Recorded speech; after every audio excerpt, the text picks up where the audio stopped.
Hi, welcome to the channel. So today I'm finishing my reaction to the Platoon series, which is all about the British parachute regiment. This is episode 8, coming from the channel PPlatoon. Let's get to it.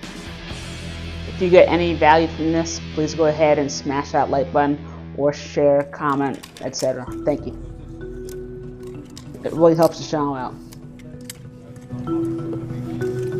Having completed their training and earning their maroon berets, the men of Athens Platoon have been posted to 2nd Battalion, the Parachute Regiment, or 2 Para at Merville Barracks in Colchester, Essex.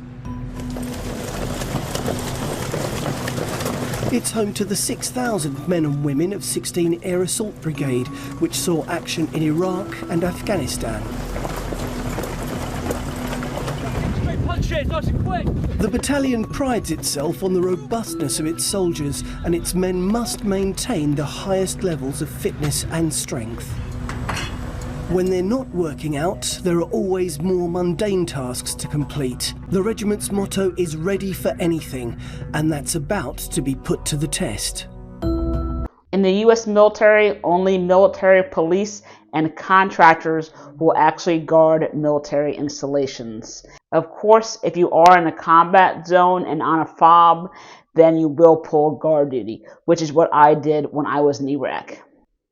2 Para is set to become the spearhead unit of the brigade's airborne task force and must be ready to deploy anywhere in the world in as little as 24 hours.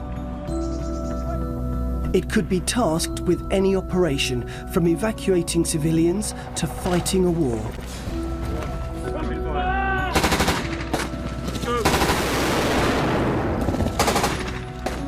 To reach this level of high readiness, nothing prepares its soldiers better than going away on exercise.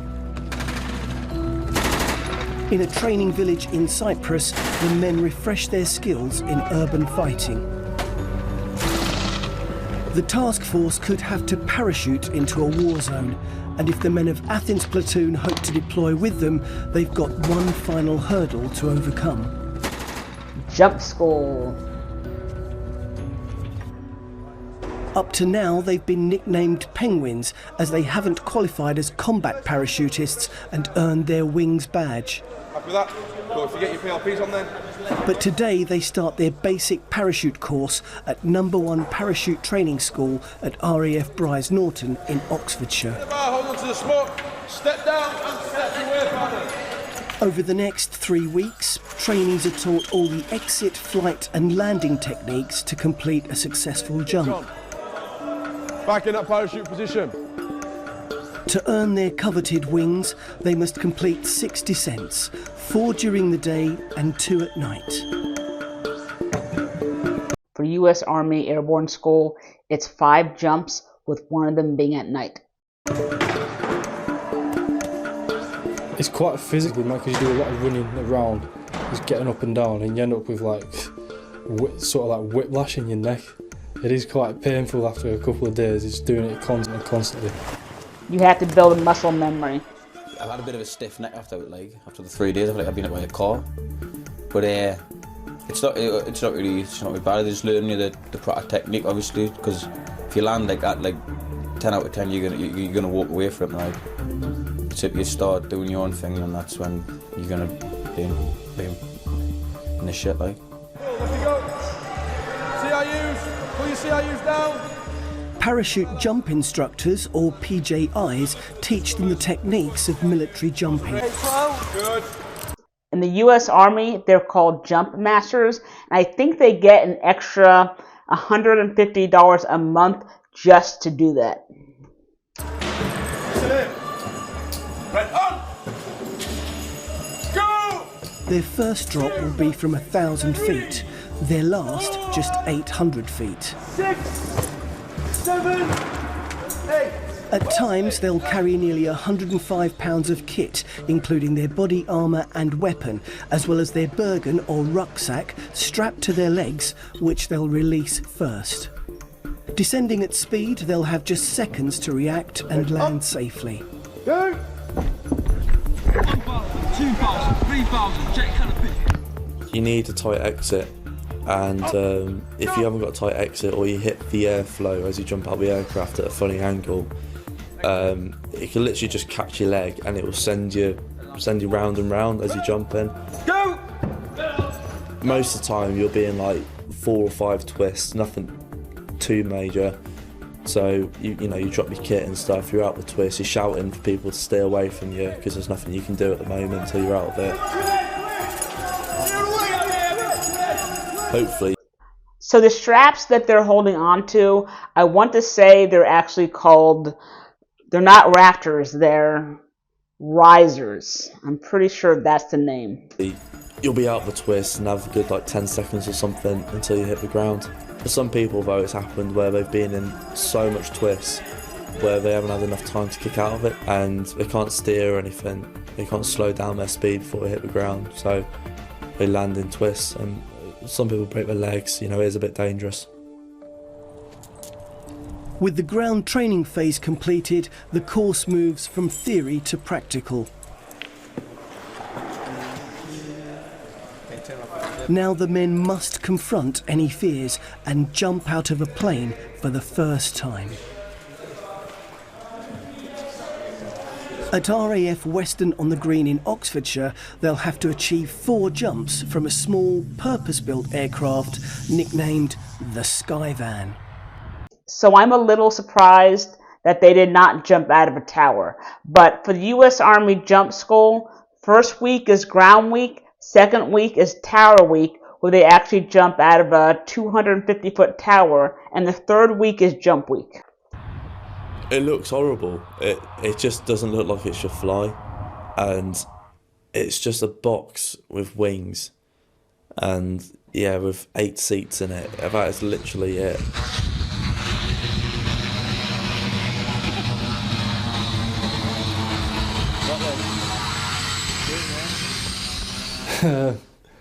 It's just like an old rickety van on wheels. It doesn't look very promising.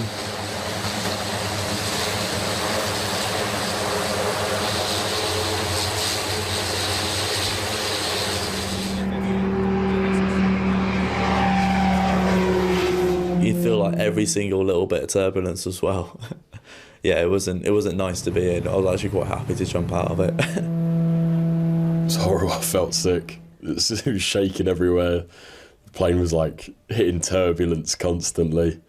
It smelt so bad as well. You could smell. I was close to being sick on that. So I wonder if he's related to Major Howard, who actually helped secure Pegasus Bridge on D-Day. I think he was a para, but I think he may have come down in a glider. I'm not sure though. But something tells me that Howard is probably a very common name in Britain. So, who knows? For their first attempt, the plane will fly over the drop zone, or DZ, at 1,000 feet. The US military calls it a DZ. RAF safety officers check for wind speed. If it's over 13 knots, the parachutists could be blown off course and onto a nearby motorway. On board, the platoon is divided into 2 groups of 4, called sticks. Lads, don't forget your reserves! When the correct altitude is reached and the plane starts flying over the DZ, timing is everything. As soon as the back door has opened, the first 4 must immediately exit as a single stick. The reserve is strapped to them, With the first right? group of 4 gone, the Skyvan completes a brief circuit before approaching the DZ again. Now it's the turn of the second stick. 3 okay! 2 okay! 1 okay! Stick okay! 4 play that time. Coach turned around to Cope and me and said, "Fucking hell, that's high." Yeah, when you looked out, it was high, and you're sort of thinking. I was thinking, I don't want to do this. This is stupid now. What am I doing, throwing myself out of a perfectly good plane? So is that female in the paras, or is she just attached? Does she have to go to jump school or Pegasus company? How does that work exactly? Turned around, he's opened the door, and then I'm just looking at him thinking, oh my god. Oh my God, I daresn't look down. And then you obviously give the green on, and that was me away, like, hit me head the first one I jumped out of. Cracked me out the top of it. I stepped up, and then when he said, "Red on, go," Coach just jumped, hit his head on the top of the sky van. I stepped forward, 2 seconds later, I've hit a bit of turbulence, I don't know, at the same time. Stepped off, and them doors, the big doors to jump out of, so you wouldn't expect it, but I've managed to go flying left and hit the side of the door. So at that point I was shitting myself. I didn't quite know what to do. I was just hoping the chute was going to open, that's all. It wasn't the nicest experience, I'll give you that. As soon as they drop from the plane, the canopy starts to open and their drills must kick in. You're trying to do your 1, 2, 3 check canopy, but really you're just going check canopy. If you are nervous on your first jump, there's something seriously wrong with you.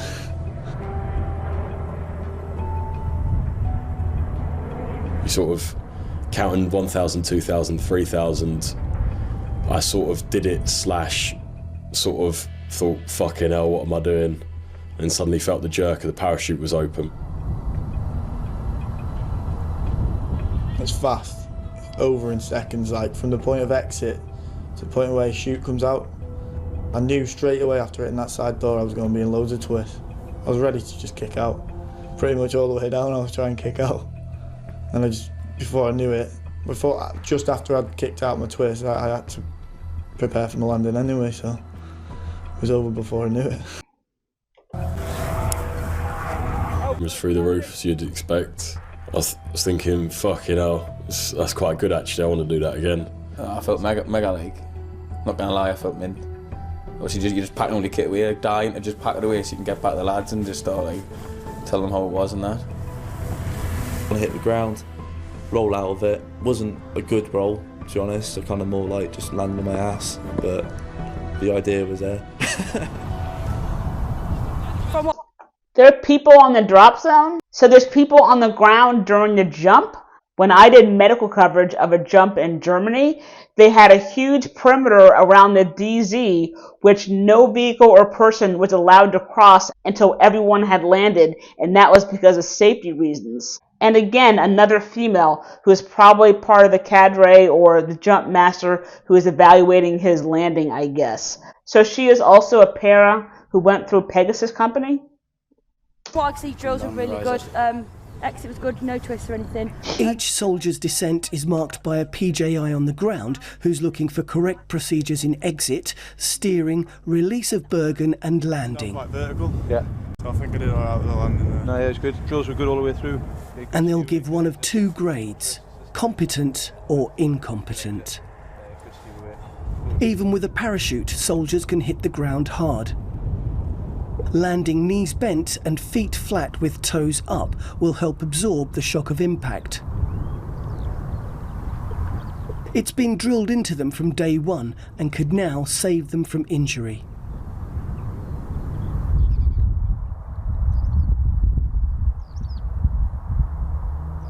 One soldier lands awkwardly and badly injures his ankle.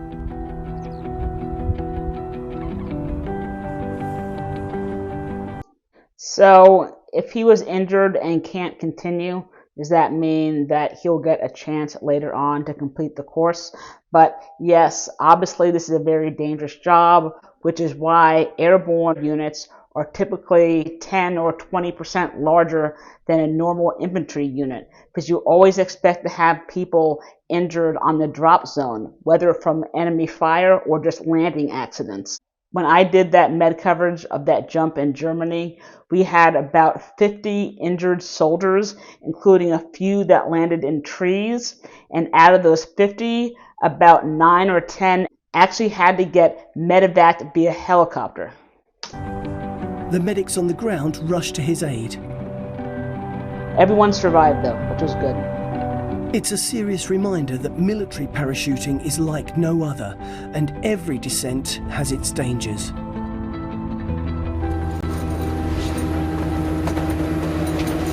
Despite the evident risk of injury and their misgivings about the Skyvan, the men must carry on and complete 3 further jumps from the plane. Up to now, they've only jumped in single sticks. If they hope to join their colleagues in 2-para as part of the Army's airborne task force, they must descend simultaneously from each side of an aircraft to qualify as combat airborne soldiers. Get well! And that will mean jumping from the legendary workhorse of the RAF, the C-130 Hercules.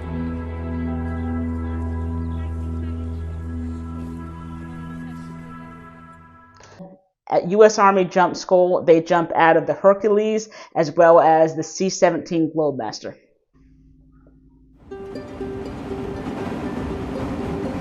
At RAF Bryce Norton, the basic parachute course begins its last but most important phase. To earn their combat parachutist wings, the men must now complete 2 further mandatory jumps, one during the day and one at night, from a C-130 Hercules. When the aircraft reaches the drop zone, or DZ, it will fly faster and closer to the ground, to as little as 800 feet.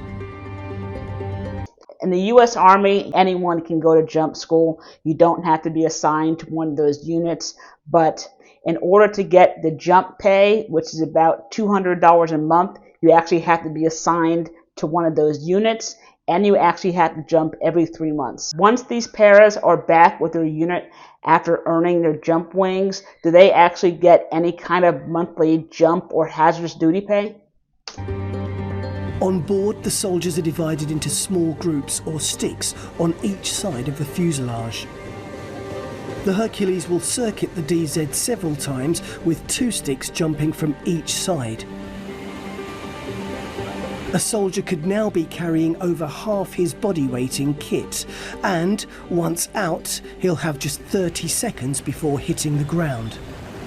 I felt a bit sick though, like on the way up, just thinking like, I better do this if we're getting injured. That's all that was going through my head. And obviously you didn't want to break your legs.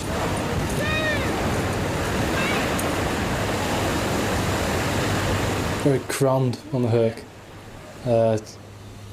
There's no room, you can't move whatsoever, like you can't move your legs with your kit being in between your legs. Just no room to manoeuvre, like when you're doing all your checks and fitting equipment. There's a massive difference between a Skyvan and a Herc. The exits are so much more violent. With a Skyvan, you're not going that fast, and it's like a slide. It feels like a slide, you know, you're going just down like that. But with a Herc, you know, you're jumping out, but of course you can't feel any wind on your face or anything, and as soon as you step outside, it just takes you straight away. So the first, you can't even think about anything, you just go like like that, and it just whips you around for a good 5 seconds or so until your chute's open and you're settled. Because even when you do your 1,000, 2,000, 3,000 check canopy, you kind of like, you're still sideways. You're not like straight like that. Your chute's open and you're slowing down, but you're still sideways like that. So you've got to give a little bit more time, I've realised, in a Herc jump. When the green light comes on, 2 sticks must jump simultaneously from either side of the plane. It's known as sim sticks, and in war it's the quickest way to get more soldiers onto a landing zone. Up to 80 paratroopers in 40 seconds. So compare 80 soldiers in 40 seconds to about 30 or 40 soldiers during Operation Market Garden and D-Day back in World War II. I don't remember the plane they were actually using. I want to say a B-17, but that's the Flying Fortress. That was the Memphis Belle. So that was a bomber that they did not jump out of. Maybe it was a Douglas something, I'm not sure. But I think they could only hold about 30 or 34 soldiers at a time, I think. If you know for sure, please drop it in the comments. There's only a half-second gap between each exit, and the soldiers will only qualify as combat parachutists if they accomplish this task. Down on the ground, the RAF safety officer must give final approval before every jump. Ascot 135 Western DZ. Surface winds are 170 degrees at 8 knots. You are clear live, clear live.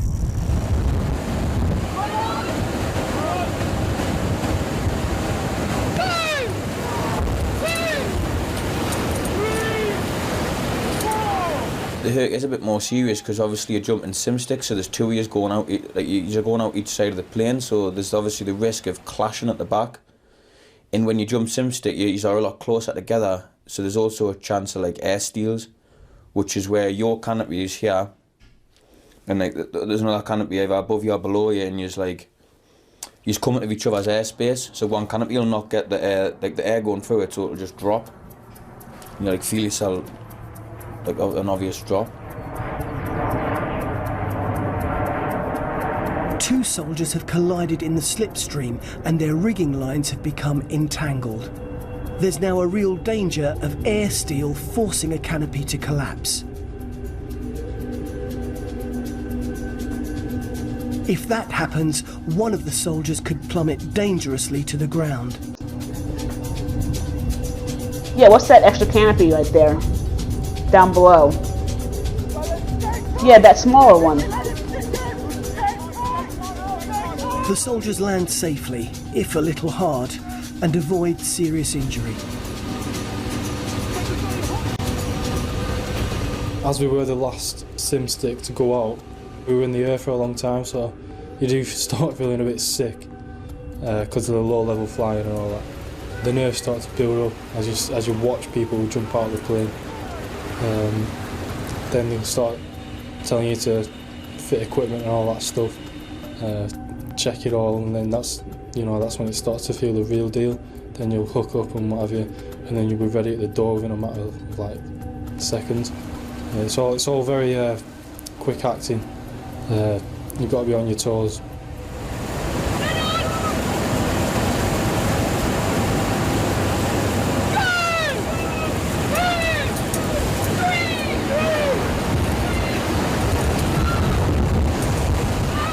Coming out of the Herc, you're facing the rear, so you can see the people who've jumped out before you, not really ones after you. But I saw a blackledge when I had a bit of a close encounter with him. We come out at the same time, and he's come into my rigging lines. He's bounced off my rigging lines. I don't know how, but he must have come underneath me. I don't know how it's happened, but I remember looking up, I felt myself drop fast. I just looked up and I saw my canopy deflated. And it was because we were in an air steel, because he was like underneath me. We steered away and all that. As soon as it got out of the way, we were all alright, thank God. We're both looking at each other like, stay the fuck away. Managed to get away from him and then just dropped my kit and you just sort of hope for the best. I only flapped about the landings, I'm just scared to break my legs, that's all I bothered about. But no, we're alright, we're good, I love it. Yeah, me and Colt were a bit too close. What is that blue patch on his right shoulder?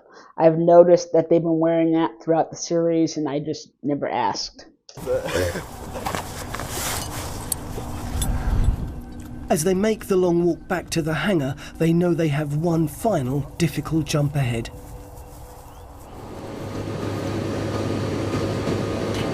The next sim stick is taking place at night.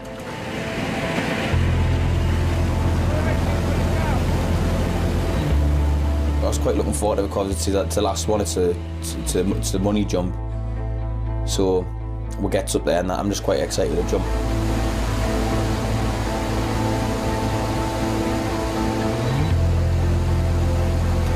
It's pitch black, you can't see anything.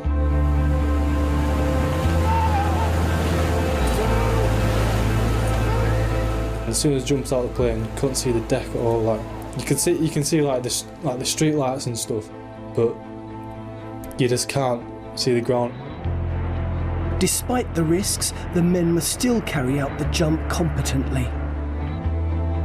It's hard to like assess drift and stuff like that, and like see what landing you're coming in for.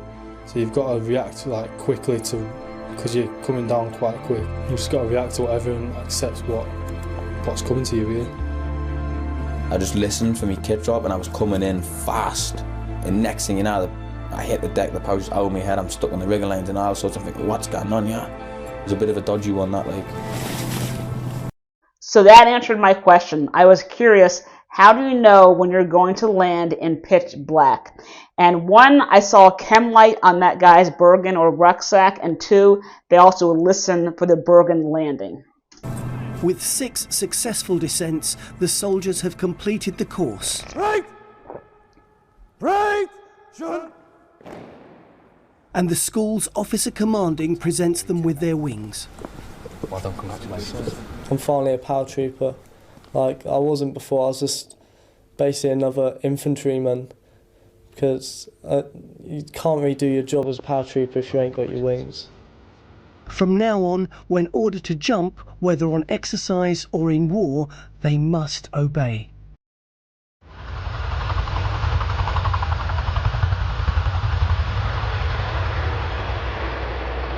The paratroopers from Athens Platoon have completed months of intense training and have earned their place in the largest military exercise in Europe, with 13,000 other troops from 14 different countries.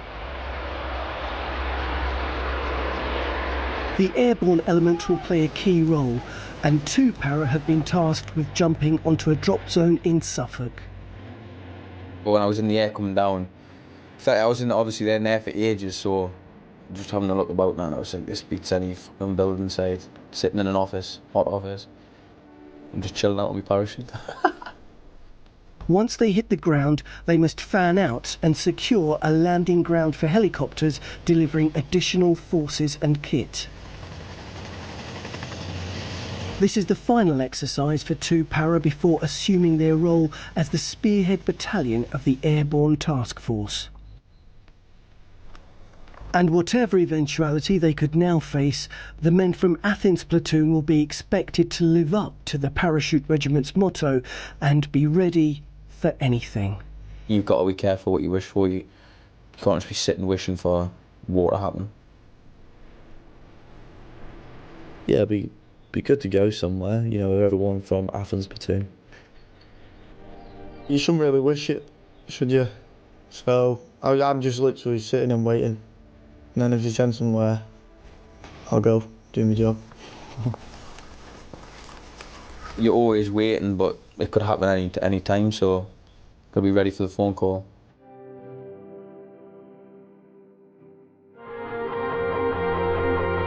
So great series, I really enjoyed it. And I know with the Royal Marines, the officers, when they go through their training, it is actually a longer course with higher standards as well as leadership based. Is that the same with the paras? If you do want to learn more about U.S. Army Airborne School, here you go. And this playlist right here is all about the British Army, which also does have that series on the Royal Marine Commandos. Thanks for watching.